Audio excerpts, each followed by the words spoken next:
All right, welcome into the Nebrasketball Hour, brought to you by Nebraska Realty Wahoo Office. Nebraska beats Washington 76-66. They get their 19th win of the year. They extend their winning streak to 23 games. Overall, 8-0 in the Big Ten. But there is an elephant in the room, without a doubt, and that is the status of Braden Frager. We're going to get to that here in just a second, but I want to welcome everyone in.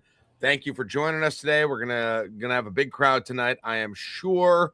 And for those of you who are just joining the I-80 Club, please, if you would, subscribe to us on YouTube. That's free of charge. It just gets you hooked up with all of our shows. You can set notifications, and would be great. It would help us keep us doing what we are doing. If you do that, if you're interested in being a member, one of the people whose comments we read during the show, go to patreon.com/I80 Club. Or if you want to give us a super chat, you can do that too. I do not believe we have any super chats yet. So yeah, we got 3 of them. I don't know. I'm so annoyed. It's so annoying to me that I cannot find those. That was the same thing last time. I'm annoyed, and I'm in a crappy mood already because Nebraska's 19-0. But Braden Frager is hurt in some way. As I look for those, let me tell you real quick about Nebraska Realty Wahoo Office. By the way, I got a text during the game from my guy Kurt from the Wahoo office, aka Full Mast Guy. So tonight, one of the officials of the game was the same guy who, yeah, I did not realize this. Yeah, he was. He was, and apparently Kurt texted me, and he gave Kurt a shirt. Let's see if I can pull it up here. Wait, he gave Kurt a shirt, or Kurt gave him a shirt? No, he gave Kurt. No, I know why you think that, but evidently he gave Kurt, and you can't see it on there very well. It says Pentagon 100th game Division I basketball. So apparently the ref got a shirt commemorating the game of the Pentagon. And for those that don't know, Full Mast Guy, our guy Kurt with Nebraska Realty, this is the official that threw him out of the game. Yes. When Nebraska was playing in at the Pentagon up there in South Dakota against Oklahoma. So if you missed that, Full Mast Guy, all of that, that's where that is. Yep, absolutely. Anyway, he works with Nebraska Realty along with Tim Shanahan, Dan Sanderson, and I know they're the Wahoo office, which we tell you a lot, but anywhere in Nebraska, if you are looking for land auctioning company, if you are looking for buying, selling agents, they do all of that, handle new construction, new subdivisions as well, all of it. And Kurt, Tim, and Dan can take care of you. Dan handles the ag business through estates. He's the best auctioneer around. Tim, of course, we told you, All-American Hastings basketball, and then Full Mast Guy Kurt as well. Personal property auctions too. They do it all. And so wherever you are in Nebraska, give them a call. The office number is 402-443-3415. The number you'll see up on your screen, 402-480-1708. That's Kurt's number, and he can book you up. So thank you, Nebraska Realty Wahoo office. Okay. We have a quote from Fred from the radio show afterwards, heard on the Husker Sports Network, including my employer, KLIN Radio. Kaleb, do you have that in front of you right now by any chance? And I know Fred's talking right now, so we'll continue to monitor Twitter to bring you if he adds anything to this. But what he told Kent and Jeff right after the game was, we'll have a better idea of how Braden's doing tomorrow. He twisted it pretty good. Don't want to overreact right now. He said he's going to be back. We'll get a better idea tomorrow. He's going to miss a little bit of time. There's no doubt about that. So and I saw. I did not. I tried to get down here for the beginning of it. I did not. But I saw that Robin Washut tweeted that he is going to miss some time, as you said. And I see Fred is speaking on post game now. So watch Twitter. Our commenters on Discord. If you see something, please. He'll have an X-ray on Thursday. So I mean, we'll know more tomorrow. So what Robin said was that he will miss some time, but the injury is not season ending. So that is case scenario, assuming that's true, is averted if that is the case. But it does look like Nebraska will be without Braden Frager for a while. I would assume, Kaleb, that means this upcoming stretch that includes Michigan, Illinois, Purdue. Now, so there's a lot of emotions in this. One, like in the arena, Jack, it felt like it was in, maybe it was just me, but I think for a lot of people too, it was hanging over the rest of that first half. Hey, where's Braden? He hasn't come back. And then it was hanging over the entire second half when you see him there. Obviously, Nebraska just kind of manhandles the game anyway, still wins by 10 points in a conference game, leads by as many as 18. You get another Pryce Sanford electric 3-point shootout as he makes at least 3 threes for the 7th straight game. Consistency from your sharpshooter. But it was, okay, what is Frager's condition? How bad is it? How bad is that ankle? You saw there was a lot of, I was one of the people who shared it, but a lot of people sharing Connor Esijan and Frager praying during the under 16 timeout. But if you're going to miss a stretch of games in any Nebrasketball season, how many times have we gotten to this stretch and someone's hurt and we're like, well, you don't want to drop any games because of where you're going to be on the bubble. And this isn't to say that Nebraska is automatically going to lose Saturday at Minnesota or lose next week in Ann Arbor. But if there's a stretch of games where you say it sucks to not have him, but you'd rather have him in March in a way that Nebrasketball hasn't been used to being able to say, you live with what the next 2 to 3 weeks are, depending on the severity as we find that out in the next day or two. Quote from Fred Hoiberg at the press conference, just a little ways from you. Thank you to Gino on our Discord for sharing this. Mike Sauter tweeted it out. Here's what he said, and this is encouraging. He said, he's pretty sore. We will know a lot more tomorrow. We will x-ray him tomorrow for precautionary reasons, I should say. He also said trainer thinks it's a sprained ankle. Okay, good. Yeah. I mean, if that's true, and again, if it's a high ankle sprain, that can be a long time. That can be a month.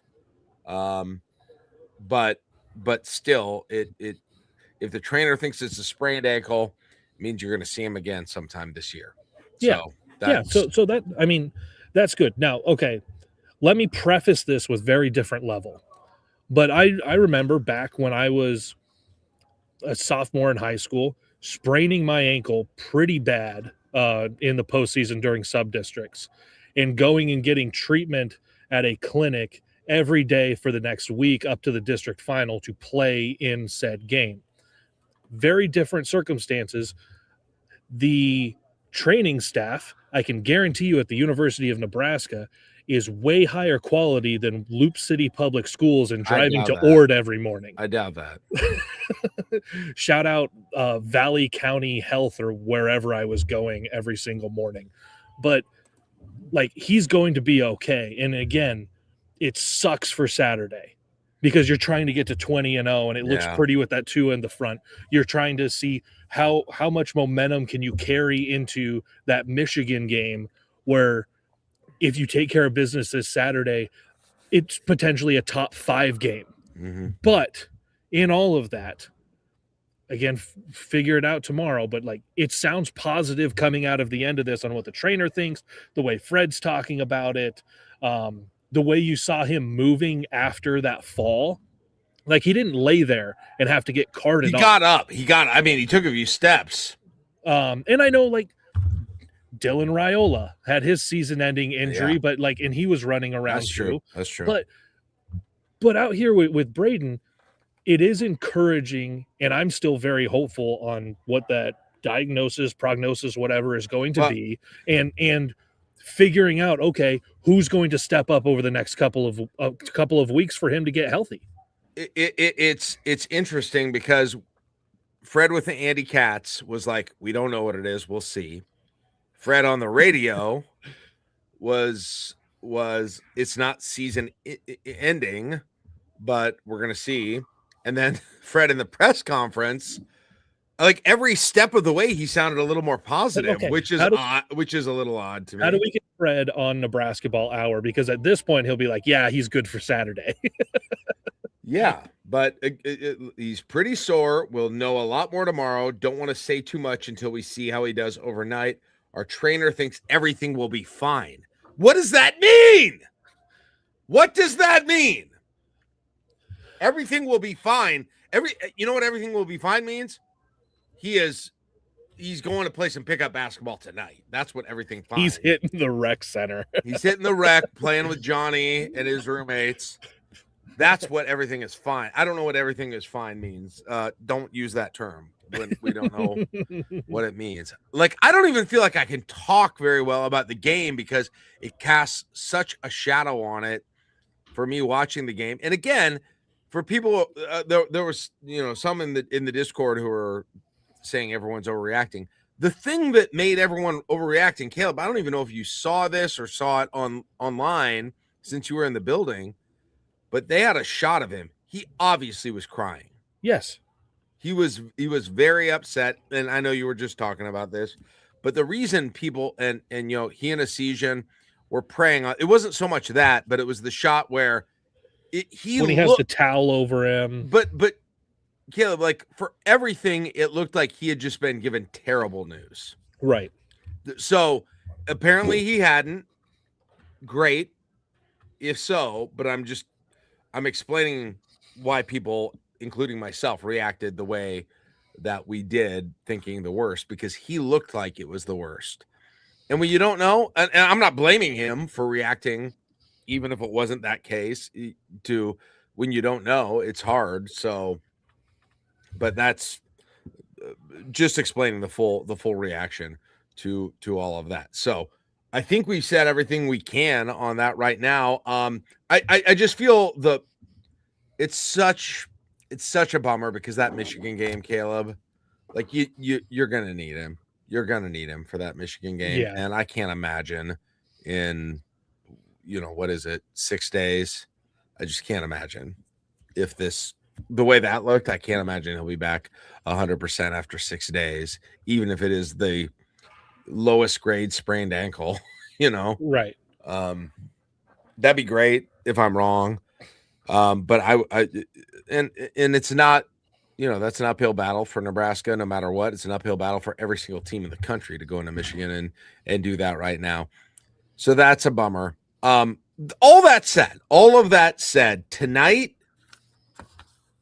despite it being, Washington covering, thanks to that last basket, some people may have been interested. It's important to some. All of that, and whatever kind of emotional cloud was hanging over the team, I thought they played pretty well tonight. For them, I mean, they won the game. Washington is shorthanded in multiple ways. That team is battered by. You talk about injuries, man. Washington is getting killed by injuries right now. That game, the score of that game is misleading. That game was not it was not that close of a game at all. I don't think. No. And I was talking with some people up here. I know Washington ends up hitting 6 threes in this game. Just let them shoot. Like, there were so many times I was up here, like, stop jumping when they pump fake. Just let them shoot the 3, because top to bottom, that is the ugliest shooting team I have seen all season. That includes the bye games. Just like, there is not a good looking shot outside of the paint on that roster that we saw tonight. The paint, they got some. Yeah. Oh, when Diallo shot from outside, he was pretty good. No? Don't agree? No. I don't know if he missed a three in the first half. He was pretty hot in the first half. Yeah. Zoom went 2 for 2. Yeah. Washington, if you want to look at some stats, Nebraska's defense after the very beginning of that game was pretty impressive, I thought, during the course of that game. Washington ends up shooting 44% field goals, 29% from three. They only hit 6 threes tonight, and JLaw was 2 for 4 with that. I mean, Peterson was 0 for 6 from 3. I think that's I think that's a big chunk of what you're referring to. He was 0 for 6, man. Well, yeah, because I'm not sure. The ball barely got over the rim every time he shot from 3. Yeah.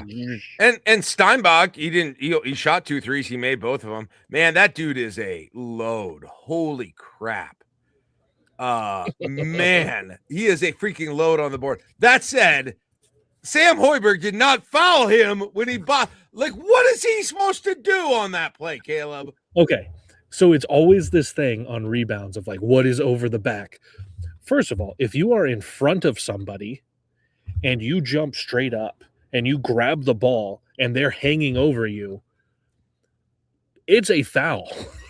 Like, it's a foul on them, not on you for grabbing the ball. So that was, and I tweeted it out. That's one of the worst calls I've ever seen in basketball. Not because of where it impacts a game, like not because of like, there was 2 seconds left and you called it and you should let him play. No matter where that was in the game, it's like that's a pretty bad call. But rough. As you said, it was being officiated by one of the guys who threw out full mast guy, so that should tell you about a lot of the bad judgment. But think about this. In the first half, Jack, it was extremely physical, and it didn't get less physical or more physical in the second half. They just called more in like different situations, so it was super inconsistent. But in that first half, you had a stretch to get to the under 12 of 4 minutes and 7 seconds consecutive. No dead balls, no out of bounds, no fouls. That big dude from Washington really wanted to come out. Dude, Rink was sucking air, and Rink, I'm sure was. You got near the end of that, and Rink is just like walking up the court, and I was like, he's just gonna chuck this, and he chucked a 3 and clanked it, and he was like, I don't care. But then a couple minutes later, you got an extended, uninterrupted 3 minutes. So you went a lot of that first half without anything being out of bounds or a foul. Nebraska only had 2 fouls until like the last 2 minutes. Both of them were on Kale. And then you got like a couple of cheapies. But there was just not a lot of dead balls in that first half. The pace was unbelievable to go with the physicality. Yeah. No, I agree with all of that. And there's a lot there. It was hard because, again, and we got like, I know I'm not supposed to read the YouTube chat, but Jay Perlinger is annoying me right now. And so I'm responding to him. And he's like, only Nebraska can produce such a doom and gloom temperament over being 19-0. Get it together. It's a season-ending sprained ankle. 99% of the teams have those. The people who are doom and gloom didn't know that. The dude was like crying on the bench, praying. It looked like they were at a wake. It was it was bad. Now we know. We've adjusted. I'm not sure now why you're bringing that up because we've already moved past that at this point and we've talked about it. So I don't get it. I'm not in the mood. I am not in the mood for this tonight. And I still don't know if there were super chats. I can't find them if there were. No, Josh told me that those are old super chats. That's annoying. Fix that. StreamYard, fix that. I don't want to see them and then worry the entire time. Okay. Send the super chats, though, if you want to tell Jack that we're not being doom and gloom enough. Yeah. Well, I already read. Jay Perlin didn't have to spend anything to get me. I mean, like, I don't blame a damn person. I don't blame a person for seeing that, and especially because of the way Frager had been beginning to change his role. Like, he had every game Over the last 5, he's become more valuable, Kaleb. Last week especially. That's why he was the Big Ten Freshman of the Week. You know, back-to-back 20-plus point games. Yeah. So, and now he says he wasn't watching live. Love the channel and content. All right. We all love each other. We didn't know. Love you, Jay Perlinger. You're my best friend, but I mean, let's not act like it was completely unreasonable to see his eyes red, just like he had been crying, and wonder if he had been told he's out for the season. And if he were, that would be incredibly bad. And I still assume, missing Michigan probably, and that's a bummer, but yes. Okay. If you told me in October, hey, Jack, will you take this deal? You're 19-0 and ranked 7th, but your 6th man is going to have a sprained ankle. Yeah. Okay, when I say it that way, it sounds ridiculous. Okay, but it's not that ridiculous in real life to get upset about it. When I say it that way, you're making me sound I'm making me sound completely unreasonable. When you're being offered that deal, you're like, oh, just a sprained ankle. Give him a hernia too. I don't care. See, Jason says, thank you for the super chat. Jason, never won a tourney game. Yes, we look for do. Yeah, I mean, I don't think I've ever hidden the fact, whether you like it or not. I have never hidden the fact that I am fatalist. It's involuntary. It's chronic. It's incurable. You're still a 9.5 that Nebraska will even make the tournament.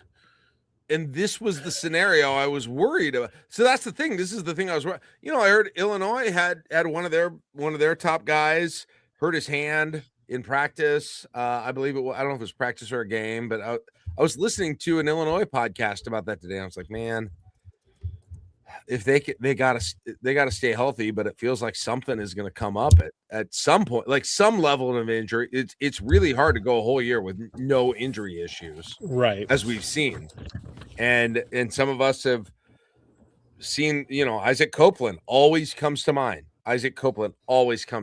And that is, and this team is so. Every player is so different that you lose one of them. And it just feels like it takes because there's just no exact replacement for that guy, I guess, is what I'm saying. And there, look at James Perlinger gives us a super sticker. I don't even know what that is. Thank you. There's super guy I was yelling at earlier. We've made up. Oh, just super sticker. Okay. Thank you. Sorry, I was crabby. I'm crabby. We I'm you, tired. It's late. I'm tired. Nebraska's 19-0. Obviously, I'm in a bad spot right now. You can understand. Jeff on the Discord says, let's just enjoy this. Alex says he gimped out of the tunnel with a towel over his head and a boot on. Yes. Stibbs says, hi, Stibbs. I love meeting a new character, Angry Jack, while Nebrasketball is 19-0 in the top 10. Which, by the way, as I responded to Stibbs, that's not a new character. It's just a spinoff. Mickey says, even if the next 5 go pretty bad, there's still 20 and 4.5 Frager back. I think part of the reason I'm so, if you want to really delve deep down into my psyche, like for a variety of reasons, I really want them to go to Oklahoma City or St. Louis. And the only way you can really feel good about that is if they're a 1 or a 2 seed. Right. And that is a big reason I want that. Other reasons too, but that's a big reason I want that 1 or 2 seed for them. So we got that. Let's talk about the game. Hey, just a second, real quick. Instead of my psyche, good Lord. I'm real quick. Mickey on Discord says, Jack, you once thought Juwan Gary had died after an injury. He freaking acted like it. He cried too. You guys got to stop crying if you're not that hurt. That's all Do you remember what Juwan Gary acted like after? He acted like he will never play basketball again. In fact, he had a great rest of the year, a couple of weeks later, and then another great year after that. And now he's playing pro. He got a black shirt. That was people forget. Forget. Actually, it was before that. So we've got I don't know. I know this is probably an unreasonable ask of college athletes, but could you please respond proportionally to the severity of your Jack, injury. who are you to ask anyone to respond proportionally? I don't know. Who do you think you are?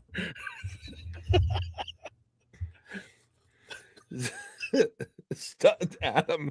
I'm not going to read that, but it's funny. That's very good. Stop crying, P. Jack. Yeah, thank you, Corey. Corey supports me on the Discord. He said, I think we all thought Gary died there. He looked like he tore his Achilles, is what I thought. Yeah, we were all Jack Mitchell. Je suis Jack Mitchell. Okay. Let's talk about the game instead of my psyche. Not the game. Not the game. Not the game that I love. Talking about practice. We're talking about injuries. We're talking about Frager. All right, what did you like best about Nebraska tonight, now that we got that out of the way? I liked Pryce Sanford looking to take somebody's soul and then getting an and one on kind of a missed dunk that went off the backboard and fell in. My favorite banked dunk of the year. And Berke's reaction, like that was a poster. He was like, oh. I was like, Berke, yo, that's was that a tribute? Do you think that was a tribute to his boy Frager on the bench? He was like, I got you, Frager. Left hand, we're going up. We're looking for bodies. I liked, let's see. What did I like? I'll tell you what I liked. Sam Hoiberg driving it. Like, it's not just Sam Hoiberg has an open lane or we find Sam Hoiberg under the rim all by himself, which has happened plenty of times in his career. Sam Hoiberg just destroying people off of the dribble, Kaleb, especially in the first half. I feel like he's taking three steps this year. And I know we've talked about his progression as an offensive player overall through his whole career. I think even this year he has taken, I remember sitting in Sioux Falls with Johnny and saying, man, Hoiberg, he was still doing that thing that he did most of his career where he would dribble down. You know what I'm talking about? You would dribble down and have no plan. Yep. That basically ended that night. I don't think I've seen that since that night. Well, good. So finally someone listened to us. And he took a guy on the baseline tonight. He took a guy off the top of the key. He is becoming fearless on offense. So it's not just his offense because he makes 2 threes. He ends up with 14 points. Only Sanford scored more than him for Nebraska. Here's the part that was impressive about Sam. One, if he doesn't get called for the foul on the rebound he has, he would then have led Nebraska in rebounds for the game. Instead, he ends up with 7. Berke also has 7. Oh man, Berke, yeah. Only Steinbach had more rebounds than Sam Hoiberg in the game. Yeah. And he had what? 12. That dude's a beast. And 5 on the offensive rebound. He is a German beast. Like you were talking about, what is he? Like he's 7 foot, 6'11". Yeah, he's let's see, Steinbach. Yeah. He is 6'11". 6'11", yep. He's got Sam by almost a foot. And that's the only guy on the floor that grabbed more rebounds than Sam Hoiberg. Yeah. I know it was tongue in cheek when Fred said it. And he fouled Hoiberg on the one. Yeah. Hoiberg should have got that one. If I know it was tongue in cheek, but when Fred said, "Oh, if he was 6'8", he'd be Dennis Rodman," I don't think he's wrong. And it's hilarious that you say that because the person on this team who reminds me of Dennis Rodman now in the way that he rebounds is Berke. Yeah. He is. It feels like he's watched tape of Rodman. Well, the way that he's like, I'm going to get a finger on it and I'm going to, you guys are going to grab it. I'm going to get a finger on it and I'm going to tip it out, especially on offense. And then I see it come off and then go that way. Berke, I was impressed with tonight. And he had didn't have a lot. Hit a sweet jumper. 8 points. Yeah. In that first half, I was like, nobody on Nebraska takes that shot, and let alone makes it. And he took that shot. But the 7 rebounds and the defense from him, he keeps. And he made a Steve Nash English pass. Yeah. Do you know what this game? I think this game was. This looked like November Nebraska basketball to me, when Nebraska was good in November. Mm-hmm. And part of that has to do with Frager. He wasn't playing as many minutes then. But I thought Rink looked like he had, and I know he didn't have gaudy numbers at all offensively. He looked more like Rink on the inside, like he looked in November, against the Oklahomas of the world, against the Creighton's of the world, Mm-hmm. where they didn't have great matchups for him. These guys should have had good matchups because they were long, they had size, but I think that is one of the things actually Nebraska has lost. I can't, again, 19-0. Yes. 19-0. 19-0. 19-0. That said, Rink hasn't become quite the matchup nightmare that he was at the beginning of the year somehow, because he is not. I just think against some of the huge bigs in the Big Ten, he's not going to be the scoring factor inside that he was when he's against guys who are not as big, not as athletic. Mm-hmm. But tonight, I thought he had one of those baby hooks that went in. He had a couple of times where he can just kind of go in and use he's got a handful of like Euro finishing moves that he likes to go to, and they were working to some degree tonight, I think. Well, here's what it is, Jack, is if he gets it going from deep, like that's what makes him special as a matchup. Yeah, absolutely. And that's the other side. But he's had that part. Yeah. The whole year. But yeah, so he goes 2 for 8 tonight. How many times have we seen the same performance? Literally everything's the same, but he goes 5 for 8 instead. Like all of a sudden, okay, he's got 21 points. Right. And that's literally the difference right there. To me, I just thought the inside threat was more there with him scoring tonight. And again, he did, like I said, it wasn't gaudy. It was just a couple of possessions. I thought he looked more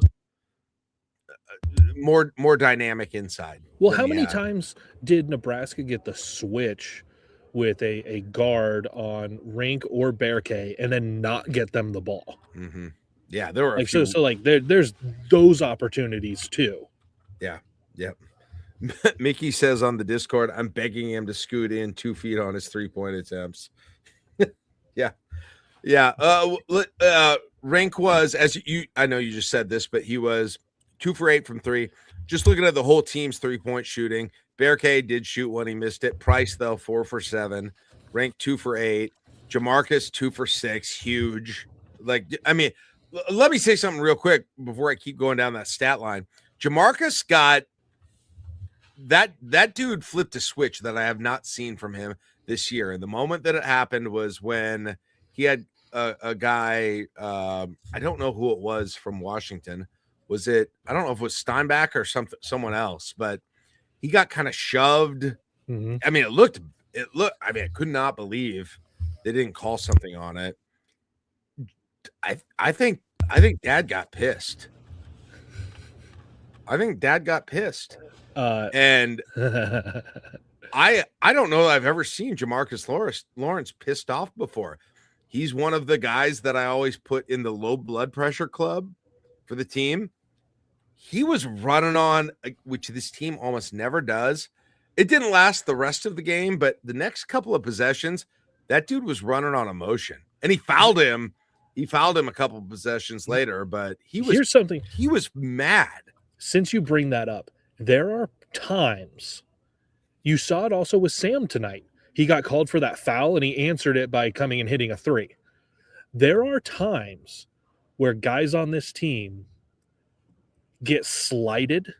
They get called for a foul, or there's a no call, or something happens, and they have an FU response. Mm-hmm. It doesn't carry out for the entirety of the game, but there are times where different guys, and it's not just always the same one, but several guys on this team give an FU response, and it boosts everything else that the team is doing. And it's really exciting to see, because there are times that you tap into those emotions, mm-hmm. and you try to give you're like, I'm going to have an FU response right now. But it becomes something that hurts your team. Yeah. Like you go and you try to do something too hard and it ends up being No, a negative for your team. We're not seeing that with these guys in the way they react. When Jamarcus got pissed, it was not over the top or anything like that. I just hadn't seen him play like that. And as Alex says, he was like, he was awesome on defense, Jamarcus. They were not happy with how Washington was playing him. Yeah, they seemed annoyed there was sometimes in the Northwestern game I felt like that. Like they felt annoyed just as a team about some of the physicality or calls, like you said, that weren't. How many guys are just going to be able to hold on to Pryce Sanford all game? It's reminding me of the second half of KCA Tominaga's last year. Yeah. A couple of times you'll see it. It's just, man, it's got to suck. It has got to suck to be that guy. I mean, it's got to be awesome because you barely ever miss a three. That part of your life is cool. But the trying to get open and having dudes hold you and how rarely that is called is, I mean, you see it at the top. He's trying to get away from these guys and they're holding him. I mean, feels like I'm watching a Big Ten football game where they don't call holding in a lot of those cases. But man, Pryce's shot, I'm curious your thought on. Can you? I don't understand his. Can you explain his shot? Because the amount of shots where it does not look like he is in the proper nose to the elbow shooting form that I was taught, like he will be coming almost, his body will be diagonal because he's coming so hard off of a screen, but then he gets his shot up so quick that his body isn't straight. That's it. It looks like that's all he does. He shoots so many threes that looks like they're like based on if you looked at his body at the release, there's no chance that thing's going in because he's still moving horizontally when he shoots it. And I don't know what, like, maybe you might have even said this earlier in the show, but I don't know if you take his last 3 or 4 games, that number has got to be ridiculous. So yeah, so he has made at least 3 threes in his last 7 games. 3. He's made at least 4 over the last 3 games because he had 7 a week ago. He had 5 in the road win, and then he had 4 tonight. Okay, like it's unreal because remember last year we were talking about, okay, what can Connor Esigian do? Like in the replacing Keisei Tominaga. And like you were kind of neck and neck on where things were. And I'll have to look this up. But like Pryce is out shooting the both of them. Yeah. And it's not the ridiculous, the emotion, the instant energy through everything and electricity. But Pryce just keeps making threes. And he's making a lot of them right now. And Alex says on the Discord, a little bit of clay, but a better driver. That's the thing is like the underrated thing about Pryce is, we kind of laughed about the dunk, but he's long enough that he can go in and he can do that. He can get there. Yeah. He can get up quick. He can, I mean, unless you're a real big, it's sometimes a little bit hard to disrupt his shot at the rim. That's something I did not expect to get from him. Like, I think he feels, you always like, well, you kind of compare him to Peyton all the time. I think Pryce is like longer. And you see that when he goes to the rim. So he was 4 of 7 from 3. He was 4 of 6 inside the arc. And in his 36 minutes, he was plus 21. Man, he's good. Man, he's so good. And that is, and again, not to go back to Frager too much, but like him and Frager both hitting a spot where it feels like they were both going like, they were going like this for a while with their career, and they were both going like this, like just straight up with the way that they were playing offensively. Mm-hmm. We saw that at the end of the Oregon game. We saw that at the end of the Northwestern game. And it, like, this is one where it feels like if they had Frager at the end, this is a 25-point win. Just because he's like, in addition to taking away just the emotional part of it, whatever that was, he takes 10-point games to 20-point games at the end. That's what he's done this year. Frager and Pryce. together. Right. Now let me say another thing. Jared Garcia, one thing that if Garcia gets more minutes is he might be he probably is going to give you more on the boards than you're going to get from Frager. He tonight ended up having sort of quietly, I feel like he ended up having 5 rebounds. That was a quiet 5 rebounds. He had 5 rebounds. Yeah. And like you look at the total rebounds where Washington has size and you got Steinbach, who's the rebounding king, 33-31 Washington. Mm-hmm. But that's a game where there were times Nebraska's been up against teams this year that outsized them where it feels like they're getting so many offensive rebounds, so many shots at it. And Washington had some possessions like that, and they had 10 offensive rebounds to Nebraska's 4. But on the defensive side of the ball, Nebraska out-rebounded them. Mm-hmm. And Washington was missing more shots than they were too. So that might be one thing you can look for with Jared Garcia in there. Obviously, you're not going to get the same offense, but Garcia had a 3 again. Yeah, if you have the other guys know they have to step up offensively, and you're able to get, say you're getting a little bit more on the defensive side, and you're getting a little bit more rebounding, and he contributes 5 points a game. He hits a 3 and he gets another bucket somewhere else. Okay, it's not this giant drop off in production without Frager out there. Then you're finding a little bit of how do you make some of it up. Yeah, it just feels like against Michigan, and I'm trying to think back to that Illinois game at Illinois. I don't know if Frager played a huge part in that game. Did he? Like he's kind of. It's been sort of the last 2. The Ohio State game sort of felt like his coming out party to some degree. Yeah, the last 2 weeks is really where he's taken off. You go back to that Illinois game, he actually didn't. What is that? He didn't score in the Illinois game. Played 13 minutes, went 0 for 1. See, that's crazy. Even back, that's why I say this looked like November Nebraska, which was also a very good team. It was just a little bit of a different one. And then they added Frager in. Now, okay. Current Frager. Since that Illinois game, he played other than tonight, he played under 20 minutes once. That was 19 minutes against Indiana. And he scored it was 17, Ohio State 15, game. 9, 15, 11, 23, 20. It was that Ohio State game with the 2 and 1s in the last 4 minutes of the game. That changed. That changed everything. I guess the thing you take comfort from is he was playing against Creighton and Wisconsin and Oklahoma. I mean, he barely played against Oklahoma. Again, November Nebraska didn't 7 minutes. Yeah. No shots. They didn't use him.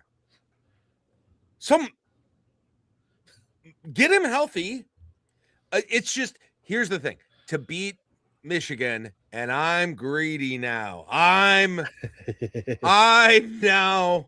looking up, hey, what do we do? What do we need to do to knock Bob Knight in the 70s off that pedestal? To beat Michigan, it feels like you need him. Because you need to be the very, very, very, very best version of it. Changes your basketball. ceiling. But there are other than Michigan, I don't know if there's any team they can't beat as November, December Nebraska basketball. Mm-hmm. Because they did. Wisconsin, Creighton, Oklahoma, Illinois, all of them. K-State. They've looked K-State, and they won those games and they were tight, but that takes them from very good to, I wonder if they could make the Final Four good when Frager. And if he's going to be back, they can get there. I just hope they don't. I really want to keep them on. I'm starting to get greedy now. I really want to keep them on that 2 line. That's really what I want to do. And I don't know. I haven't looked into it to see what is kind of necessary in terms of keeping them. How many is 4 losses? Does that keep you on the 2 line? I don't know about that. That'd be interesting to kind of look at historically where it would put you right now. and it's going to depend on what other teams do too. But like, I feel that's like 4 or 5. That's kind of the number. 4.5 maybe is kind of the number now for the rest of the season. So here's what the records were last year for the teams that were the 2 seeds. Okay. Tennessee was 27-7. Michigan State was 27-6. St. John's was 30-4, and Alabama was 25-8. 8 losses? As if 8 losses? But that was SEC, and the SEC got really overvalued when it came to tournament teams last year. Granted that, yes, Florida wins the national championship, but they had, because last year, was it when Oklahoma got in with a losing record in conference play? Yeah.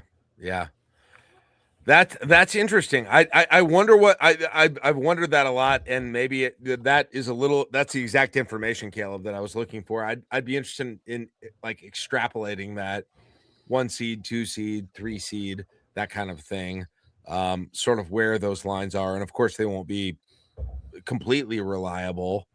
But what are we talking about?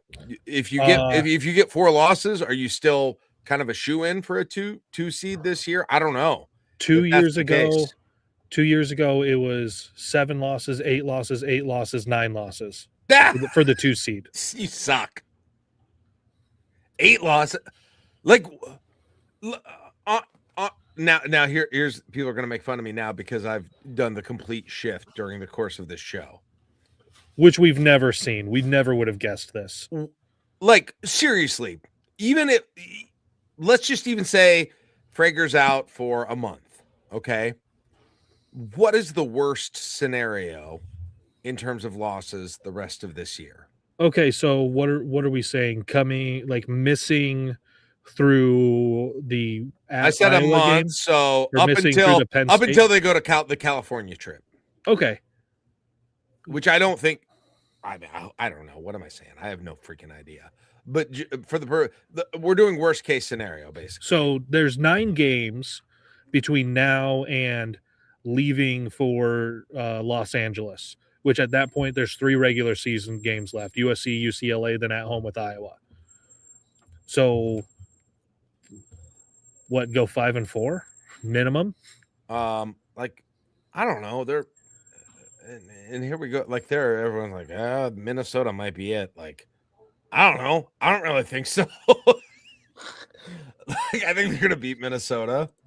I don't think they're gonna beat Michigan. Illinois is shorthanded now, though. Mm-hmm. And you're at home. They had and you're at home. Better. And you're at home. I don't think they're gonna lose to Rutgers. Purdue back here, that could happen. Okay, there's 2. Mm-hmm. There's 2. Northwestern at home? No. Yeah, handle Northwestern. Okay, at Iowa. There you go. I'll give you an L there. There's 3. Versus Penn State at home versus Maryland. Absolutely, should be absolute wins. And then you're at USC. That should be a win. You're at UCLA. If you can win one of those last 2 out of UCLA and Iowa and lose the other one, that's still, Kaleb, 4. Yeah. That's 4. That's maybe that's not really worst case scenario, but that's the way that I cast it. You just said the team would be 27-4 going into the Big Ten tournament. Like, worst case. Yeah, worst case. You're 27-4. Right. No, I know UCLA just beat Purdue. I gave that a loss. Don't worry, Mick I gave that a loss, basically, or a half loss. I said one out of the last 2 they lose. Yeah. So, by the way, I'll tell you this too. In LA, those are, I don't know if they'll feel like home games, but they're gonna feel you're gonna face 1 to 2 true road crowds again this year. Michigan, Iowa, probably. I don't think. Will it? Minnesota. Like, is Iowa, just because of the coaching change, are they showing up to games out there? Because they weren't last year. No, yeah. it was funny when Caitlin Clark was having her run, the men's games were so sparse. It was Well, they all even spent last their year tickets on without her, women's tickets. even last year without her, like they were not showing up to watch those games. Yeah. Mickey says Bart projects 27-4 and only underdogs in 2 games. Oh, wow. Yeah, it's just honestly the Frager thing is like it feels like it takes away.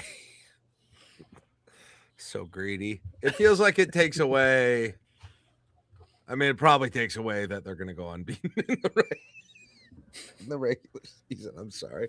It probably takes away that they're going if he's out. God, Jack, I'm going to need you to be less doom and gloom. If you could, just reel in the doom and gloom. I'm sorry. I don't just think a little bit, I'm starting to think they won't go under. I don't think they're going to go undefeated this year in the regular season if Frager's out for a week. You're going to have me with a towel on my head crying if you keep this up. Okay. I'm sorry. It's Please. probably, and it might be. Remember, they're 19-0. I don't think it'll be a 3 seed, but it maybe could be, but probably not. Now that we have that discussion, yeah, I don't know. They have a non-Frager mode that they can go to. Well, okay. So, first of all, before we get to the end of the show, you can read any of my work at huskermax.com. It's that website down there. I'm probably going to do a story now on the historical resume records of 1 seed, 2 seed, 3 seeds. You're like my chat GPT. That's awesome. Thank you. Yeah, it's going to take me a little longer to respond. There's no instant AI answer. I could go to a deep research chat GPT thing but I wouldn't trust it. I'll trust you. So that's good. Yeah, it's good. That makes one of us that trust me. Yeah, that'd be great. I would love to know that because at 4 from what you said, 4 losses or 5, even 5 seems like you're still solid 1 or 2. Yeah, especially when you look at based on the other years. It depends on who it is, right? Because like if you lose to if you would have lost a game like this tonight against that Washington team, or you lose to Northwestern at home, you lose to Penn State at home, like those are ones that are like, oh, that kind of hurts the resume. Right. And this is what I said to you on my radio show this morning when you were in, and I was like, if they could do what they did to Northwestern and to Oregon in the next 2 games, Washington and Michigan, that will make me as confident about them as anything. And I do still feel that way. And I basically feel they did that against Washington. Like I said, it didn't feel like a 10-point game to me. Mm-hmm. I'll count that fairly similar to what happened to Northwestern. So they can go at Minnesota without Frager and do that again. It's just, the only thing is I feel like they're not gonna be able to beat Michigan.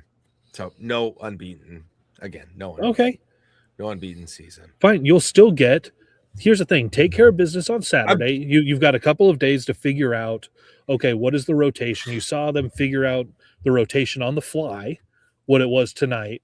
You get to figure out more of that through practice. What is it going to look like in Minneapolis for another 11 a.m. Saturday tip? This one at the barn, which is a tough place to play. But if you go take care of business there, it's tough to avoid falling off the court. Yeah, there's that part of it too. But Jack, you're looking at a top 5 ranking. You're looking at whatever the all-time records have ever been, however many tournament wins any team has ever had. Nebraska having a higher AP ranking than Creighton has in the history of men's basketball in this country. That's what you're playing for on Saturday. That should motivate them. Against Minnesota's not the opponent. Creighton is. Did they lose? It looked like they were going to lose tonight to Xavier. Did they lose? They won on a last-second shot. They did? Yay, Creighton! Creighton was down by 1, Jack. They were down by 1, missed the free throw, got the offensive rebound, and made it at the buzzer. Oh, good for them. Keep those bubble hopes alive. It's so precious. Oh, God, bless their hearts. It's great when you can see the little guy get one. It is. Good for them. Someday, and it's not now, but someday they might get to where we're at. It's not going to be soon, but it's something you work for. Okay. Let's once again thank our sponsors, Nebraska Realty. Where are they from, Kaleb? Wahoo! I can't be too loud. You give it. Okay. Seamus is going to come kick his ass. He's gonna yell at I'll do it. Nobody, unless my wife comes down here and kicks my wahoo. Kick his ass, Megan. Nebraska Realty. Call Kurt 402-480-1708. By the way, I bought my own full mask shirt today online. I was telling Kurt I was going to buy one. I got a full mask. It's not here yet. Yeah. I decided what size to get. I was debating back and forth, but I got one. Hopefully it's not too big. I aired on the big side because that's always the way to go. But I'm gonna be I'll be sporting that next when I have it for the next post game show. I don't know if it'll get here from Minnesota. Yeah, join the Dutch Navy. Or my culture is not your meme. I'll say it again. And if you wear Dutch shoes, I will be wooden shoes. I will be so offended. You can't see what I'm wearing. All right. That is, I think we're going to wrap it up because it's very late and I got to get up early and Caleb's got stuff to write and probably do and record or whatever. But thank you, everybody. We had a great crowd tonight throughout the course of the show. Kaleb will be doing this on Saturday. Is that you said? Yeah, it's an 11 a.m. tip, right? For Minnesota. 11 a.m. on FS1. All right. We'll be doing that nice and early then on a that'll be nice on Saturday. Hopefully me with a whiny reaction to a 20th win of the year. Listen, I had a metamorphosis during the show. I had a metamorphosis during the course of the show. Jack, when we were doing these shows last year, this became your therapy for all of the things going wrong. And now we're doing the same thing, but the team is 19-0. You should be happy. There's not once I've started a show this year where I've been like, Nebraska loses 78-74. Kaleb talk because I don't want to. And then you have to wait 90 seconds for my connection to kick in to know that you said to talk. Things have improved in the I-80 club. By the way, if you know anybody who's got lots of money, is a business owner, and wants to be advertised to the world with the best bargain in history, we are trying to take the I-80 club to the NCAA tournament. Hit me up, and I'm only exaggerating a little.